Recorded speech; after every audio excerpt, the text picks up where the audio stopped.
Kita balikan. Jadi satu itu iman, ya. Nah, kaidahnya adalah kemudian kembalikan. Thayyib, khair. Khair itu baru sifat, jujur itu sifat. Kalau sifat kemudian diaktualisasikan dalam bentuk sikap, maka berubah dari khair jadi ma'ruf namanya. Ma'ruf. Jujur itu sifat, disogok tidak menerima, sikap namanya. Jelas? Jujur itu sifat, diajak korupsi menolak, sikap namanya. Sifatnya khair, sikapnya ma'ruf namanya. Jelas? Karena itu khair dengan ma'ruf seringkali disandingkan dalam Al-Quran. Quran surah ketiga, Ali Imran ayat 104. Wal takum minkum ummatun yad'una ilal khair wa ya'muruna bil ma'ruf. Hendaklah ada satu komunitas, kata Allah, berhimpun untuk menyebarkan sifat-sifat baik dan saling mengajak pada kebaikan. Bikin komunitas. Ingatkan, ayo baca Quran, one day one juz, one day two juz, ya. Ayo bikin komunitas, bangunin tahajud, bikin komunitas ngajak sedekah, bikin komunitas bersih-bersih di jalan, buang sampah, itu bagian dari iman. Baik ya. Kemudian Bapak Ibu, tapi ingat, untuk ma'ruf ini berbuat baik bukan hanya melekat pada orang Islam saja. Non muslim pun banyak yang baik. Silahkan cek, ada non muslim yang suka nyumbang, ya, bantu bangun jalan, bantu fasilitas, ada fasilitas umum, bantu orang-orang lepas dari kemiskinan, bantu orang-orang kasih obat, ada, baru sampai ma'ruf. Karena itu disebutkan yang keempat, awas, ada sifat kebaikan khusus, yang semua kebaikan itu diniatkan hanya karena Allah. Bantu ini karena Allah, kerjakan ini karena Allah, baik juga, cuma niatnya dikerjakan karena Allah. Pahlawan kita berjuang, Pangeran Diponegoro sampai terakhir Kahar Mudzakkir, ya, yang kemudian diberikan gelar pahlawan. Apa niat sesungguhnya? Kalau Anda buka Riyadhus Shalihin, karangan Al-Imam An-Nawawi, ada 1896 hadis di kitab Babul Ikhlas bagian pertama, maka akar pertama kali untuk meniatkan mereka berjuang, pertamanya bukan untuk mendapatkan urusan dunia, tapi litakuna kalimatullahil ulya. Man qatala litakuna kalimatullahil ulya fahuwa fi sabilillah. Niatnya khusus untuk berjihad di jalan Allah Subhanahu wa taala. Berjuang karena Allah, karena Allah, karena Allah. Bantu orang di kemiskinan karena Allah. Bukan karena pekerjaannya, tapi kebaikan itu dikerjakan karena Allah. Dan merasa diawasi oleh Allah Subhanahu wa taala. Maka yang keempat disebut ihsan namanya. Ihsan. Di hadis Muslim nomor hadis yang ke-8, an ta'budallaha ka'annaka tarah fa illam takun tarahu fa innahu yarak. Engkau mengerjakan semua aktivitas yang baik sebagai ibadah karena Allah, seakan-akan diawasi oleh Allah, merasa diawasi walaupun kau tak mampu melihatnya. Itu terjemah yang baiknya. Merasa bekerja karena Allah, makan karena Allah, minum karena Allah, berbuat baik karena Allah, ihsan namanya. Orangnya disebut muhsin.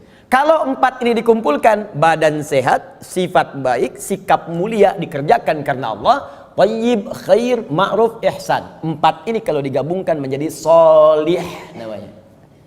Sholih. Maka setiap orang tua meminta kepada Allah supaya anaknya jadi saleh. Ibu bermohon, ya Allah, jadikan saya anak soleh. Kata bapaknya, namanya kan Hasan. Bukan Pak, sifatnya saleh. Semua orang tua, saya belum pernah dengar ada orang tua minta, ya Allah jadikan saya anak yang thayyib, khair. Tidak, saleh, sudah fitrah. Dan itu sudah dimohonkan sejak anak dalam kandungan, kata Allah. Sudah fitrah. Itu ada di Quran surah ke-7 ayat 189. Falamma taghasyaha hamalat hamlan khafifa famarrat bi. Falamma athqalat da'awallaha rabbahuma la in ataitana sholiha lanakunanna minasyakirin. Ketika suami istri berhubungan sampai kemudian istrinya mengandung, kandungan ringan sampai dengan berat, tatkala kandungan semakin berat menjelang ke persalinan, kedua orang itu suami dan istri mulai berdoa kepada Allah. Fitrahnya sudah minta, ya Allah, mohon jadikan anak saya nanti saat lahir jadi anak yang saleh. Dengan itu ya Allah kami bersyukur dan akan mengganti semua sakit yang dirasakan oleh istri saya yang sedang mengandung ini. Saleh.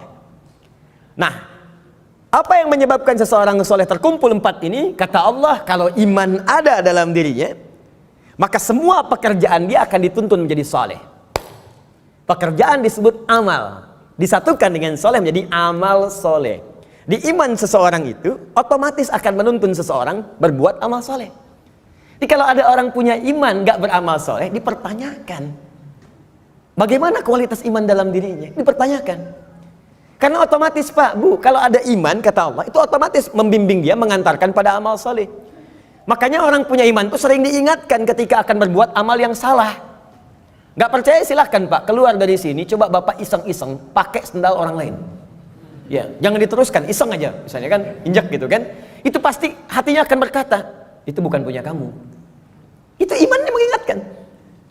Kalau iman semakin tinggi, Anda keluar dari masjid aja, kaki kanan keluar, ditarik lagi tuh. Anda akan tarik, karena yang keluar itu kiri, masuk kanan. Ke toilet, masuk kiri, keluar kanan. Tuh. Ya, itu semakin tinggi iman, maka iman itu akan mendorong Anda berbuat amal soleh dari ujung kepala sampai ujung kaki. Makanya saya sering katakan di dalam Al-Quran, jika kita sudah punya iman, maka semua fungsi tubuh kita akan disebutkan imannya dulu sebelum menyebutkan fungsinya. Mata untuk melihat, sebelum melihat imannya dulu. Turun Quran surah 24 ayat 30 untuk laki-laki, 31 untuk perempuan. Qul mu'minina yaghuddu min absarihim. Untuk perempuan, wa qul lil mu'minati yaghuddna min absarihinna. Katakan pada pria-pria yang sudah punya iman, imannya dulu. Dan katakan pada perempuan-perempuan yang sudah punya iman, matanya hanya boleh dipakai melihat yang baik-baik saja. Kalau yang dilihat tak baik, maka imannya akan membimbing mata untuk memalingkan ke arah yang lebih baik.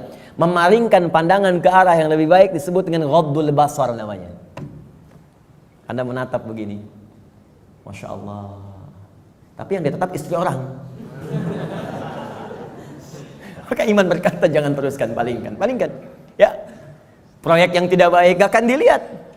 Ya, barang yang bukan milik Anda gak akan dilihat, palingkan. Gambar-gambar yang tak seronok, palingkan. Jelas ya? Nah, itu iman. Silahkan cek semua fungsi tubuh kita. Itu umumnya sebelum disebutkan imannya dulu. Lisan, Quran surah 49 ayat 11. Itu sebelum disebutkan fungsi lisan, iman dulu. Ya ayyuhalladzina amanu la yaskhar qaumin qaum. Ayat 12-nya, ya ayyuhalladzina amanu la yaghtab ba'dukum ba'dha. Pokoknya setiap tubuh ini mau bergerak, iman dulu. Ingin memberikan isyarat agar iman itu memiliki fungsinya untuk mengerjakan amal soleh. Kenapa diminta beramal soleh? Supaya masuk surga, itu Pak. Dan supaya kita nggak capek, diberikan setengahnya oleh Allah, tinggal setengah lagi. Jadi sebetulnya Allah itu ingin hambanya itu masuk. Cuman karena hikmah kehidupan menjadikan kita mesti berikhtiar, saking baiknya Allah dikasih setengah. Ayo setengah diambil. Bahkan setengah ini diberikan dalam kandungan. Cuman sayang, fa'abawahu yuhawidani au yunasrani au yumajjisani. Lahirnya kan fitrah, ada iman dalam dirinya. Makanya dia mencari Tuhan. Cuman sayang lingkungan yang merubah dia menjauh dari Allah.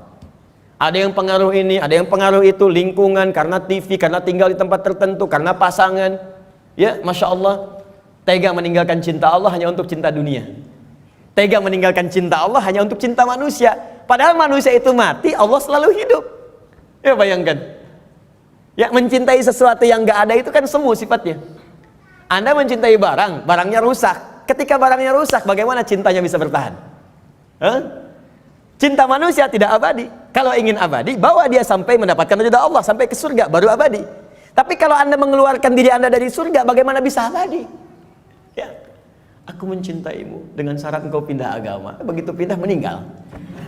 Cinta nggak dapat, surga cuma mimpi. Ya, Pak. Jelas ya?